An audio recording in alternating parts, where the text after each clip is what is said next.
Bulldozer action पर supreme court का बहुत बड़ा फैसला आया है। दरअसल सुप्रीम कोर्ट के 2 जजों की बेंच ने यह फैसला सुना रही है, जहां पर बोला गया है कि किसी का घर उसकी अंतिम सुरक्षा होती है। मकान गिराकर किसी को सजा नहीं दी जा सकती है। सरकारी शक्ति का दुरुपयोग नहीं हो सकता है। घर सपना है, कभी ना टूटे। मनमाने ढंग से बुलडोजर चलने पर अधिकारी जवाब दें। अवैध तरीके से घर तोड़ा तो मुआवजा मिले और सिर पर छत होना जीवन का मौलिक अधिकार है, यानी कि फंडामेंटल राइट्स है कि आपके जीवन के ऊपर आपका छत सुरक्षित रहे। और इसको लेकर बुलडोजर एक्शन पर सुप्रीम कोर्ट का बहुत बड़ा फैसला आया है।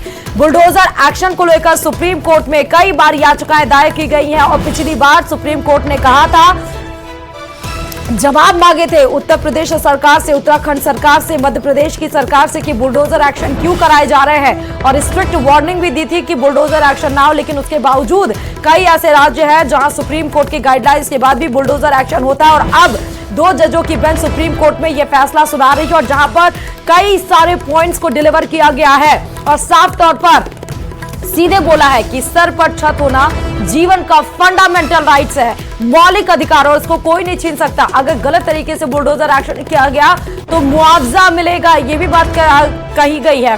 अवैध तरीके से घर तोड़ा तो मुआवजा मिलेगा। एक बार और बता रहे हैं, बुलडोजर चलने पर अधिकारी जवाब देंगे कि क्यों बुलडोजर तोड़ा गया है। अब यानी कि आप ये देख सकते हैं कि सुप्रीम कोर्ट के आज जो ये फैसला आ रहा है, उस पर अब आने वाले दिनों में हो सकता है कि जिन राज्यों में बुलडोजर एक्शंस किए जाते हैं उस पर थोड़ा लगाम जरूर लग पाए। और एक बात वाकई सच है कि एक आम जिंदगी हो या एक गरीब परिवार हो या एक सोसाइटी के हाई रिच क्लास की बात करें, घर लोगों का सपना होता है। पाई जोड़कर लोग घर को बनाते हैं और उस पर लगातार बुलडोजर एक्शंस होते हुए दिखाई पड़े हैं। कुछ राज्य ऐसे हैं जहां पर, चाहे राजस्थान की हम बात कर लें, चाहे आप उत्तर प्रदेश की बात कर लें, उत्तराखंड की बात कर लें, मध्य प्रदेश की बात करें, जहां पर अमूमन हम देखते हैं कि बुलडोजर एक्शन, असम की देख लीजिए जहां पर बुलडोजर एक्शन देखने को मिलता है। और आज बुलडोजर पर इस वक्त की बड़ी खबर यही है कि 2 जजों की बेंच जो है सुप्रीम कोर्ट में वो फैसला सुना रही है। ज्यादा जानकारी के साथ विनीत हमारे संवाददाता इस खबर पर जुड़ चुके हैं। कई बार बुलडोजर एक्शन को लेकर सुप्रीम कोर्ट में याचिकाएं दायर की गई विनीत, फैसले भी आए, गाइडलाइंस में आए, उसके बावजूद यह एक्शन होता हुआ रुक नहीं रहा था। आज फिर से बहुत बड़ा फैसला सुप्रीम कोर्ट का आया है विनीत। हाँ जी, निश्चित तौर पर मैं आपको बताना चाहूंगा कि जिस तरह से सुप्रीम कोर्ट ने बुलडोजर पर जिस तरह से एक्शन लिया है और साफ तौर पर कहा है कि मनमाने तरीके से जो है वो बुलडोजर नहीं चलाया जा सकता, या फिर किसी भी निर्माण में की जो जगह निर्माण जो जिस पर हुआ है उसे ढाया नहीं जा सकता। तो इसकी साफ तौर पर सुप्रीम कोर्ट ने इसको लेकर के कहा है। जिस तरह से हम देख रहे हैं कि पिछले दिनों यूपी में यह शुरू हुआ और उसके बाद अन्य राज्यों में इसे फॉलो किया गया, और किसी भी कार्रवाई के तहत जो है वो बुलडोजर चलाया जाता था, किसी भी भवन को या फिर किसी भी कंस्ट्रक्शन को गिरा दिया जाता था। सरकार की ओर से लगातार यह तर्क दिया जाता था कि यह जो निर्माण है यह अवैध है और इसी कारण यह कार्रवाई जो है वो की जा रही है। लेकिन सुप्रीम कोर्ट का साफ तौर पर कहना है कि जिस तरह से कार्यपालिका जो है वो अपने में अधिकारों से अधिक जो है वो कहीं ना कहीं कार्रवाई कर रही है, और इसीलिए न्यायपालिका ने ये इस तरह का ऑर्डर जो है वो दिया है, जिसके तहत सुप्रीम कोर्ट ने साफ तौर पे कहा है कि बुलडोजर एक्शन जो है वह भी एक सिस्टमेटिक तरीके से लिया जा सकता है, न कि मनमाने तरीके से लिया जा सकता है। जिस तरह से लगातार जो याचिकाकर्ता थे वो यहाँ पर गए थे, और जिस तरह से हमने देखा है कि पहले भी इसको लेकर के याचिकाएं जो है वो आई हैं, और उसमें साफ तौर पे कहा गया है कि मनमाने तरीके से बुलडोजर जो है वो नहीं चलाया जा सकता है। जी, लेकिन यही बात है विनीत, जैसा आप बता रहे हो, जैसा हम लोग भी बता रहे हैं कि कई बार बुलडोजर को, पिछली बार भी कहा गया था कि जो भी सरकार, जिस राज्य में बुलडोजर एक्शन हो रहा है उनको जवाब देना होगा, और ये बुलडोजर की कार्रवाई ऐसे ही नहीं की जा सकती। अमूमन जैसे उठ के बुलडोजर की कार्रवाई हो जाती है, बता दिया जाता है कि अवैध संपत्ति है। सुप्रीम कोर्ट ने यह भी कहा कि अधिकारी को जवाब देना होगा, अगर कानूनी तरीके से हुआ तो मुआवजा मिलेगा। और दूसरी बात कि क्या इस फैसले के बाद अब ये मान सकते हैं कि ये कार्रवाई जो तेजी से बढ़ रही थी उस पर रोक लगेगा? विनीत, 3 सवाल है। जी, निश्चित तौर पर अगर हम बात करें, कहीं ना कहीं जिस तरह से बुलडोजर चला दिया जाते थे, कार्यपालिका जो है वो न्यायपालिका ने साफ तौर पर कहा, सुप्रीम कोर्ट ने साफ तौर पर कहा कि कार्यपालिका जो है वो अपनी हद से बाहर जाकर के, कहीं ना कहीं उनके अगर शब्दों को अगर हम देखें तो उनका साफ तौर पर यह इशारा था कि कार्यपालिका जो है वो अपने में सीमा से अधिक में जाकर के जो है वो कार्रवाई करती है। और इसी तरह जिस तरह से मुआवजे की बात की गई कि अगर किसी कंस्ट्रक्शन को अगर गिराया जाता है और यह कहा जाता है कि अवैध था, अगर वो अवैध नहीं रहता है तो मुआवजा देने की बात जो है वो भी की गई।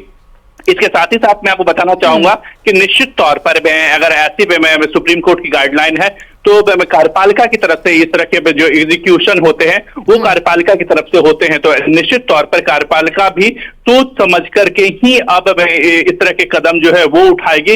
तो कहीं ना कहीं जिस तरह से हम पिछले दिनों देखे, लगातार जिस तरह से बुलडोजर में एक्शन की घटना जो है वो लगातार बढ़ रही थी, कहीं ना कहीं उस पर रोक जो है वो रोक लग सकता है या फिर उसकी संख्या में कमी आ सकती है। लेकिन यह जो है वो आने वाले समय ही में निर्धारित करेगा कि आखिरकार क्या जो कार्यपालिका है उसको वह इस पर आगे ही बढ़ती रहती है, क्या कोई नया कानूनी में पेच निकाल करके इस तरह की कार्रवाई जो है वो की जा सकती है, या फिर सुप्रीम कोर्ट की जो गाइडलाइन है या सुप्रीम कोर्ट ने जो आदेश दिया है उसी के अनुसार जो कार्रवाई जो है वो की जाएगी। इसके साथ ही साथ जी विनीत, नहीं आप अपनी बात कंप्लीट करिए विनीत। इसके साथ ही साथ यहाँ पर एक महत्वपूर्ण बात यह भी हो जाता है कि सुप्रीम कोर्ट ने इस तरह के गाइडलाइन जो है वो पिछले दिनों भी दिए थे, लेकिन कहीं ना कहीं में कार्यपालिका की ओर से नए कानूनी में पेच जो है वो निकाले जो सुनवाई हो रही थी, और उस वक्त में यह भी कहा गया था कि जो याचिका करता है उसे 25 लाख रुपया भी दिया जाए। और जिस तरह से इस मामले पर पिछली सुनवाई के दौरान में काफी सख्त जो टिप्पणी देखने को मिला था, तो आज कहा जा सकता है कि उसी मामले पर जिस तरह से आज कोर्ट जो है फैसला सुना रहे हैं, जस्टिस गवाई जो है इस मामले पर फैसला सुना रहे हैं, और कोर्ट ने इस मामले पर आज फैसला सुनाते हुए इन्होंने ये भी कहा कि मकान सिर्फ संपत्ति नहीं है बल्कि पूरे परिवार का आश्रय है, पूरा परिवार के सदस्य उस घर में रहते हैं। और जिस तरह से इस मामले उन्होंने ये भी कहा कि इसे ध्वस्त करने से पहले राज्य को यह विचार करना चाहिए कि क्या पूरे परिवार को आश्रय से वंचित करने के लिए यह अतिवादी कदम आवश्यक था। एक तरह से कह सकते हैं कि इस मामले पे सिर्फ एक याचिका का जो मामले की बात नहीं कर सकते हैं, बल्कि इस मामले पर जब कोर्ट के द्वारा पूछा गया था कि अब तक कितने ऐसे लोग हैं जिसके खिलाफ यहाँ पे कार्रवाई हुई है, और जिस तरह से इस मामले पे राज्य सरकार के द्वारा कहा गया कि यह मामला अतिक्रमण का मसला है, और अतिक्रमण करके वहां पर जिस तरह से घर बनाया गया उसके बाद वहां पे उसको तोड़ा गया है, तो इस मामले पे कोर्ट ने यह भी पूछा था कि अगर अतिक्रमण हुआ है तो सरकार पिछले 50 साल कहां थी, जहां पर यह जो प्रशासन है वो 50 साल कहां तक रही, क्योंकि 50 साल से जब वो एक परिवार वहां रह रहा है, उसके घर हैं, पूरा आश्रय है, उस घर में परिवार के तमाम सदस्य रहते हैं, और पिछले 50 साल से वो जब वहां पर रह रहे हैं, अचानक ऐसी क्या बात है, कहीं पे उस घर को तोड़ने में पीछे कोई साजिश तो नहीं है, या कोई और भी कोई बात तो नहीं है जिसे कोर्ट के समक्ष नहीं रखा जा रहा। तो इस तरह की भी दलीलें कोर्ट में दी गई थी, और जिस तरह से बकायदा कोर्ट का जो एक जवाब था, कोर्ट का जो एक टिप्पणी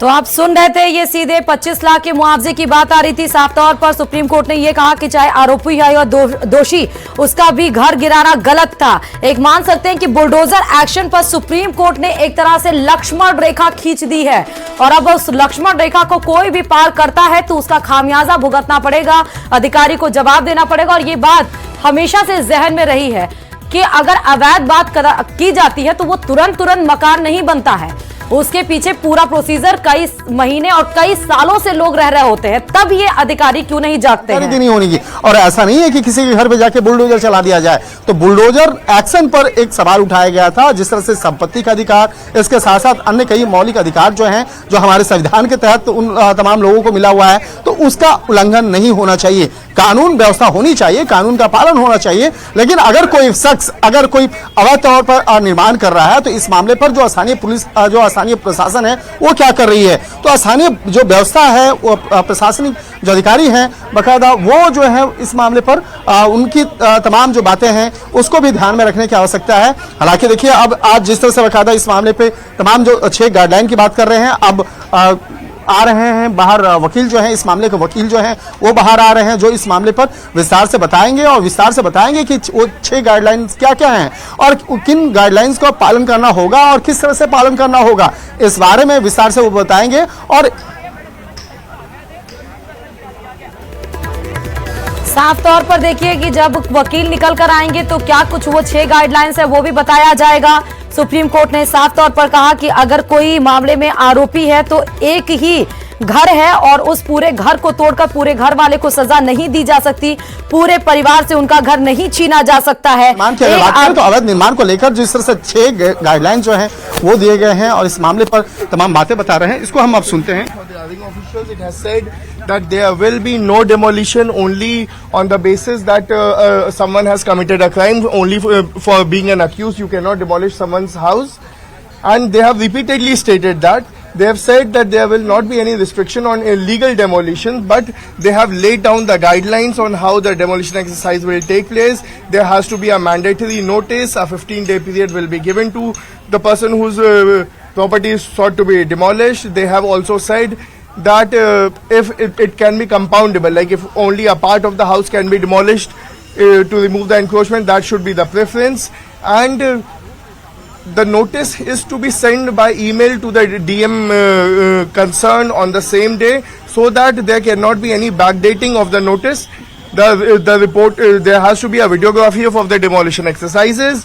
And once it is done, that report is also be sent to the district magistrate. And if any official errs or commits commits any illegality, there will be action against that officer, and that officer will be liable to restitute the demolished property from his own pocket. Supreme Court has also said that the executive cannot become a judge. The court has discussed right to shelter. The court has discussed the value of house.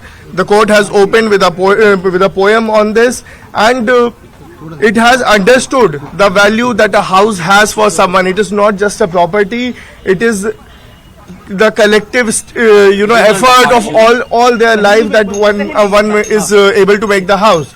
So it is in light of that the court has passed these guidelines. So Supreme Court has also highlighted the separation of powers between demolition. Then yes, they will be personally liable for the restitution, and it has made it clear that the names of the police officer present and the civic official present for the demolition shall be in the report, and that report will be sent to the DM concerned on the same date. So last question: the Supreme Court has highlighted the separation of powers between executive and judiciary. Yes. What was that comment by the Supreme Court? The Supreme Court has highlighted the separation of power. The Supreme Court has said that executive does not have the power to punish. We have been saying this from day one since this whole bulldozer thing started, that the state does not have the power to punish. The state cannot be the judge. And court has reminded the executive that they are not the judiciary, and let judiciary do its perform its function and not interfere with the in the sphere of the judiciary.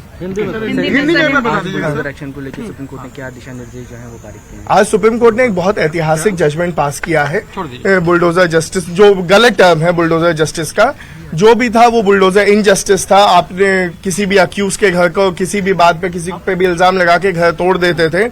अब supreme court ने दिशा निर्देश पास किया है कि आपको notice देना पड़ेगा, कम से कम 15 दिन का वक्त देना पड़ेगा। जो कंपाउंडेबल है प्रॉपर्टी का पास उसे कंपाउंड किया जाएगा और अधिकारियों। तो सरकारी शक्ति का दुरुपयोग नहीं हो सकता है, कोई भी जो एग्जीक्यूटिव है वो सरकार नहीं बन सकता, और सरकार की मशीनरी है उसका दुरुपयोग नहीं किया जा सकता है। अगर अवैध तरीके से है और अगर उसको गिराया जा रहा है तो अधिकारी को जवाब देना होगा। सपना होता है एक घर, एक जीवन के ऊपर एक छत होता है घर, और ये सुरक्षित होता है, ये मौलिक अधिकार है, और उसका हनन किसी को भी करने का हक नहीं है। बहुत बड़ा फैसला, और जैसा हम बार कह रहे हैं बार बार कि आज बुलडोजर पर सुप्रीम कोर्ट की तरफ से लक्ष्मण रेखा खींच दी गई है।